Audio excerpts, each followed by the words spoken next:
नमस्कार, आप देख रहे हैं गांव के लोग। मैं हूं राम जी यादव। आज हमारे बीच में आप जानते ही होंगे शूद्र शिवशंकर सिंह यादव लगातार हमारे चैनल पर आते रहे हैं। वे शूद्र एकता मिशन के राष्ट्रीय अध्यक्ष हैं और उसके संस्थापक हैं, उसके प्रणेता हैं और देश के अनेक हिस्सों में लगातार जाते आते रहते हैं। अभी वे आज ही इटावा से चलकर बनारस आए। आपका बहुत बहुत स्वागत है। और आप मुझे बताइए कि इटावा आप कैसे चले गए? सबसे पहले तो आपके गांव के लोग चैनल पर मुझे बुलाने के लिए आपको शुक्रिया, धन्यवाद। देखिए, एक्चुअली मैं इटावा जा कर के मैं सैफई गया था।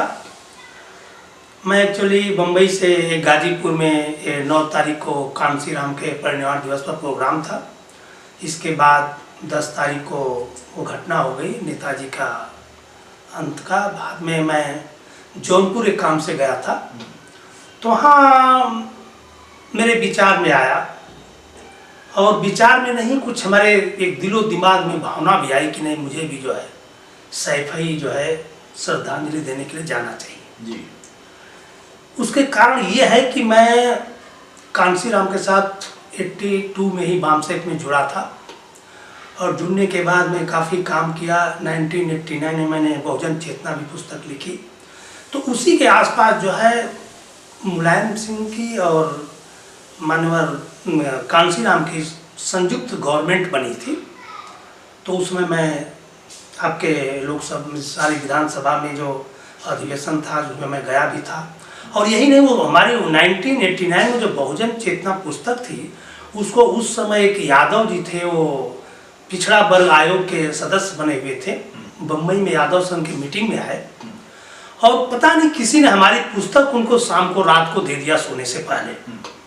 और वो बेचारे किताब को लेकर के हमको किसी ने बताया कि भैया कौन सी किताब आपने दे दिया है, किसने दिया, कि 4 बजे रात तक पूरा किताब खत्म करने के बाद ही वो सोए। और उस दूसरे दिन यादव समाज के भाषण में पूरा भाषण उन्होंने हमारी किताब पर ही दिया। कहा कि इतनी बढ़िया किताब उन्होंने लिखा है, और अब यादव समाज उनका मैं देख रहा हूँ कि विरोध कर रहा है। मुझे बड़ा हास्यास्पद उनको लगा। और यही नहीं, वो फिर हमारे इस बातों को, हमारी किताबों को मुलायम सिंह यादव तक पहुंचा दिए। और पहुंचाने के बाद यहाँ तक बता दूं कि मुझे वहाँ पर उस समय तो मैं बाबा साहब अम्बेडकर का और आपके अम्बेडकर मिशन का पूरा भक्त हो चुका था, कांसीराम का भक्त हुआ। तो वहाँ से मुझे यहाँ तक ऑफर आया था। उस समय हमारे लगता है मीरा कुमार या नोएडा का बहुत बड़ा वहाँ पर एक डेवलपमेंट चल रहा था नोएडा में। तो मुझे वहाँ जब जो संस्कृति और बड़े बड़े जो एक साहित्यकारों को जो फ्लैट दिया जाता है, तो मुझे भी उसमें ऑफर आया था।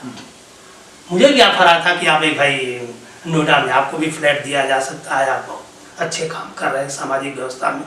लेकिन पता नहीं क्या मुझे दिमाग में आया, पता नहीं क्यों उसका ज़्यादा सीरियस नहीं लिया। मैं उस चीज़ को ऑफर नहीं लिया। मैं बम्बई में नौकरी करता था, तो मैं सोचता मुझे बम्बई में रहना है तो हम नोएडा में लेकर क्या करेंगे, तो उस पर मैं ज़्यादा ध्यान नहीं दिया। लेकिन एक चीज़ था कि तभी से जो है मैं मुलायम के प्रति मेरी सिंपैथी भी थी। और एक कारण और था, मैं जानता था कि एक बार उन्हीं के ये हमारे मिशन के जरिए भी उनके परिवार के लोग काफ़ी लोग हमसे जुड़े हुए। तो उन्होंने भी एक बार हमको बताया था कि मुलायम सिंह यादव जो है अपनी यंग एज में, बहुत शुरुआती दौर में, किसी जाटो, जबकि धार्मिक व्यवस्था और ऊंच नीच छुआछूत की भावना जब सैफई में भी बहुत चरम पर थी, उस समय उन्होंने एक जाटो के यहाँ जाकर के घर में खाना खाया था। तो घर वाले बहुत ही उनका विरोध किए थे, बहुत उल्टा सीधा बोले थे। तो उन्होंने कहा था कि मैं तो किसी के यहाँ कहीं भी खा लूँगा, इसमें आप लोगों को कोई बोलने का हक नहीं है। तो मैं तभी से जानता हूँ कि वो मुलायम सिंह यादव जो बहुत ही शुरुआत से जुझारू और प्रगतिशील और छुआछूत, भेदभाव, जात पात को तोड़ने वाले एक इंसान थे। एक चीज़ बताइए मुझे कि जो मुलायम सिंह का जो राजनीतिक जीवन है वो बहुत पहले से 77 में वो पहली बार जो है वो मंत्री बने, और उससे पहले 10 साल 12 साल पहले जो है वो विधायक बने थे 28 साल की उम्र में। तो एक लंबा जो जीवन है उनका राजनीति में गुजरा, लगभग 50 साल से ऊपर। तो उस पूरे राजनीतिक जीवन का आकलन कैसे करते हैं आप? देखिए, मैं सबसे बड़ा आकलन ये करता हूँ कि मैंने देखा हूँ कि मुलायम सिंह नेताजी के बारे में कहीं भी इस तरह का कोई निर्णय मैं नहीं देख रहा हूँ कि उन्होंने अपने राजनीतिक जीवन में, सामाजिक जीवन में ऐसा कोई निर्णय दिया हो जो समाज विरोधी हो। मैंने ऐसा कहीं नहीं पाया हूँ। और उन्होंने, ये बात दुर्भाग्य है कि जब कांसीराम साहब की और मुलायम की संयुक्त गौर बनी थी और एक मैसेज गया था, मिले मुलायम कांसीराम, हवा में उड़ गए जय श्री राम। आप बताइए, जब ये मैसेज जब जा रहा है तो एक अगर कट्टर हिंदूवादी होते, कट्टर ब्राह्मणवादी होते, तो इस स्लोगन का मुलायम सिंह यादव विरोध कर दिए होते, लेकिन इसका स्वागत क्यों उन्होंने? इसका मतलब बहुत पहले से जो है वो इस व्यवस्था के खिलाफत में थे। तो वो मैं अनुभव किया हूँ। और देखिए, सबसे बड़ी चीज़ ये है कि हम सबसे ज़्यादा प्रभावित उनसे हूँ कि फूलन देवी को जिस व्यवस्था में, जिस परवरिश में उसका जो अत्याचार जो भी हुआ है, उसके बाद उसको इतने मतलब महत्व दे करके लोकसभा में जिता करके एक उसको सम्मान दिया, वो बहुत बड़ी चीज़ है। तो नेताजी की एक भी विशेषता कि छोटे छोटे तबके के लोगों को, जो भी गरीब युवा थे, उनको राजनीति में भागीदारी दिया, राजनीति में उठाया। और तब नहीं तो बताइए कि जिस समय वो चरम सीमा पर आए हैं, उस समय ब्राह्मणवाद बहुत चरम पर था और उसका विस्तार बहुत जबरदस्त था। लेकिन उस माहौल में मुलायम सिंह यादव, नेताजी कैसे उस पर काबू हो गए, कैसे इस व्यवस्था को बदल दिया और कैसे मुख्यमंत्री बन गए, ये सोच का विषय है। आज देखिए, हम इतने लोग, सब कुछ है, इतना शिक्षा का विस्तार है, ब्राह्मणवाद के खिलाफ इतना सत्याग्रह है, इतना शिक्षित है, फिर भी आज हम उत्तर प्रदेश में देखिए हटाने के लिए नहीं कोशिश कर पा रहे। आप इटावा गए तो आपको कौन सी चीज़ ऐसी खास बात लगी जो अलग थी?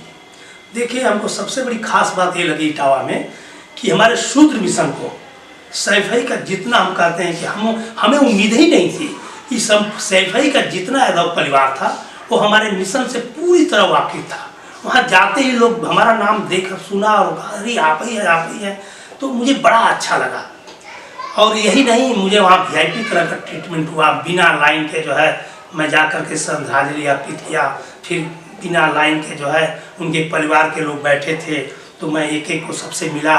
और यहाँ तक कि अखिलेश जी के पास जब गया तो उनके एक रिश्तेदार थे, उन्होंने जब मेरा परिचय कराया कि ये शिवशंकर सिंह यादव बम्बई से आए हैं, तो अखिलेश जी पर उतना रिएक्शन नहीं हुआ। लेकिन ज्यों ही उन्होंने फिर दोहराया कि शूद्र शिवशंकर सिंह यादव हैं, अरे मैं बिलीव नहीं कर सकता, उठ के खड़े हो गए और अरे आप ही हैं, आप कैसे बम्बई से आए, उन्होंने हालचाल पूछने लगे।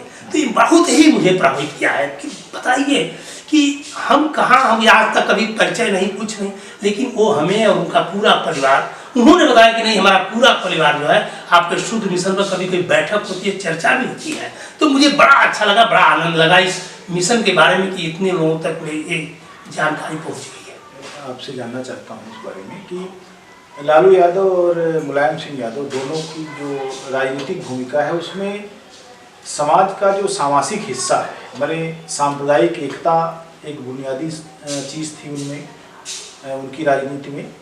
और उसके साथ साथ यह है कि उन्होंने ब्राह्मणवाद का इतना विरोध किया कि जो उसका प्रतिनिधित्व करने वाली पार्टी थी है बीजेपी, उसका उन्होंने विरोध किया और हिंदू फांसीवाद के विरोध को जमकर खड़े रहे।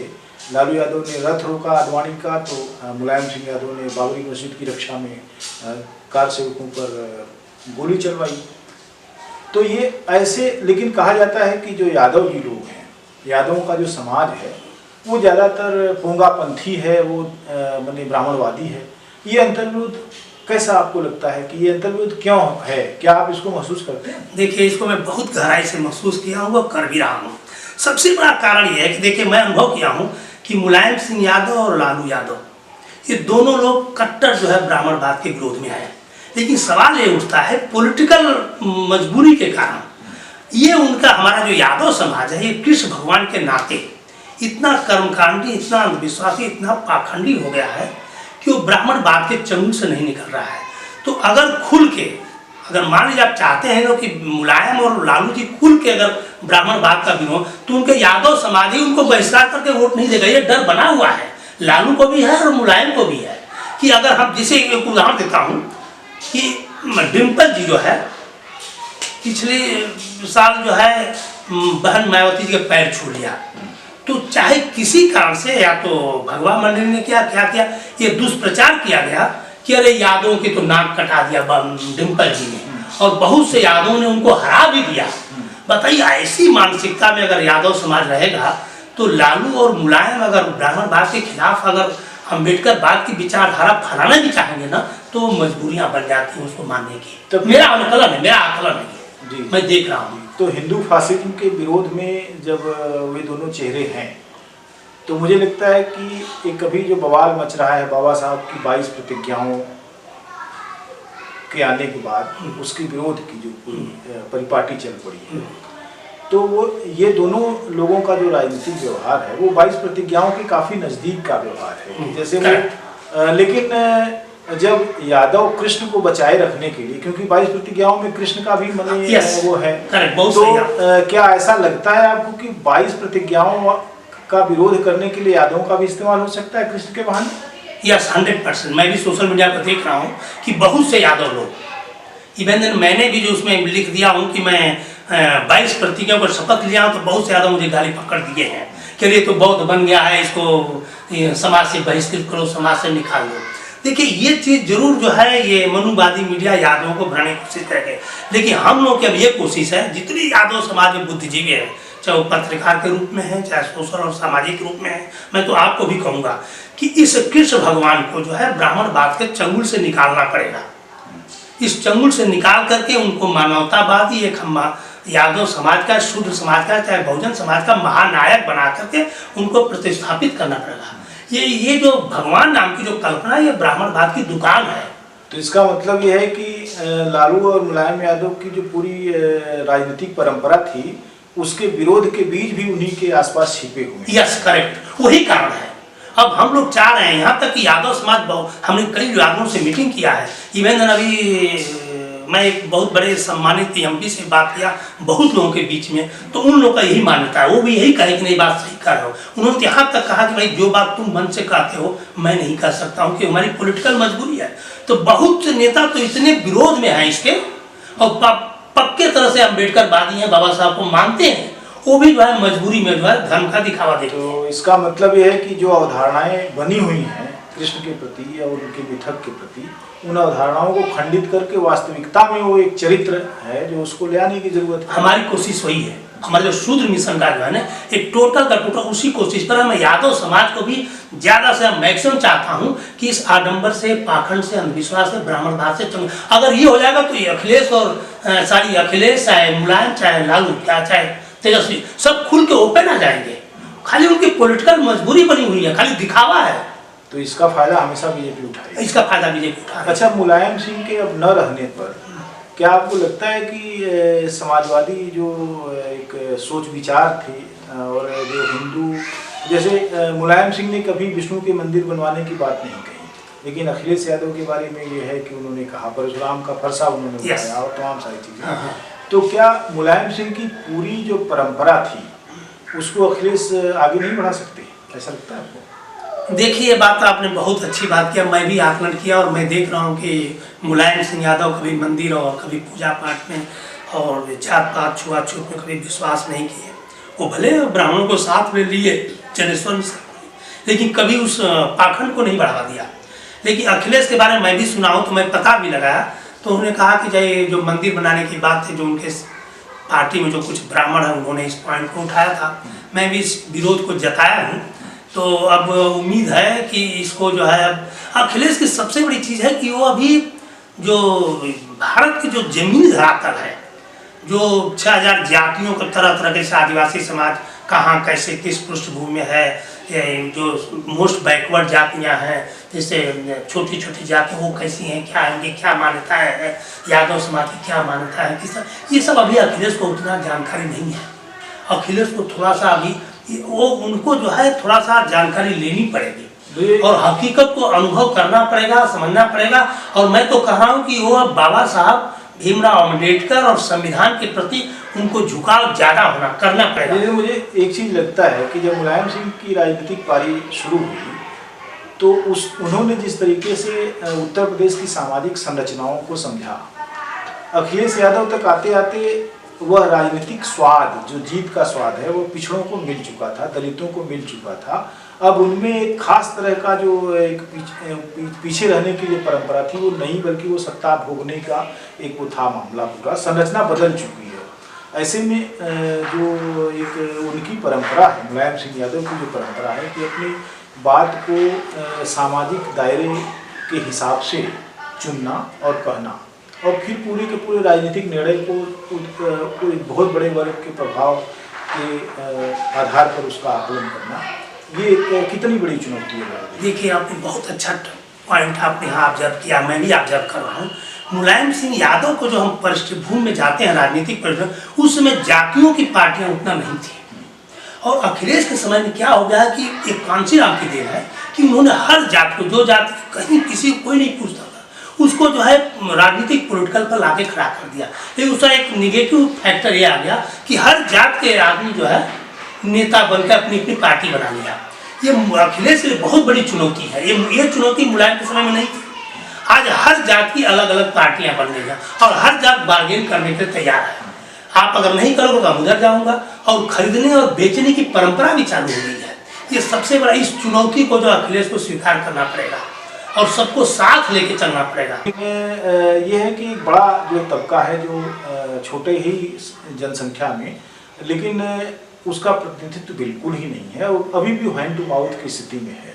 अभी भी प्रिमिटिव सोसाइटी में वो जी रहा है, लेकिन सूचना का संसार उस तक भी पहुंच रहा है, उसको भी बहुत सारी चीज़ें मालूम है, मोबाइल उस तक भी पहुंच चुका है। मैंने बहुत सारे चंदौली और नौगढ़ के इलाकों में जो बिल्कुल दूर कटे हुए गांव हैं, वहाँ भी मैंने देखा कि वहाँ रिलायंस का टावर है और वहाँ मोबाइल फ़ोन है, एंड्रॉयड है, ये सब चीज़ें हैं। तो क्या ऐसा लगता है कि इस समाज को विभाजित करने वाली ताकतों के विरुद्ध उन लोगों को एक ताकत बनाया जा सकता है? और ऐसा इसलिए करना चाहिए क्योंकि मुलायम सिंह की राजनीति का जब मैं आकलन करता हूँ, देखता हूँ कि वो समाज के उस दायरे को कन्वे करते थे, लेकिन उस राजनीति को आगे बढ़ने की ज़रूरत है कि वो दायरा और भी बढ़े।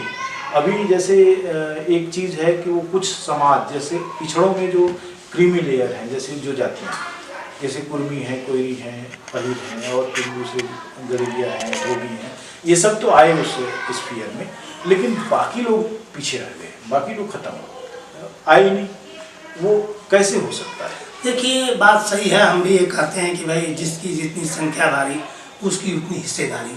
ये कांशीराम ने स्लोगन दिया तो था। लोहिया, अच्छा ठीक है, लोहिया ने नहीं, कांशीराम ने इसको दोहराया था। कांशीराम ने बहुत जबरदस्त इस पर जो है प्रचार किया था। आपने बहुत अच्छी बात कही और मैं बहुत बहुत आभारी हूँ कि आप स्टूडियो में आए। बहुत बहुत धन्यवाद। धन्यवाद, शुक्रिया, जय भीम।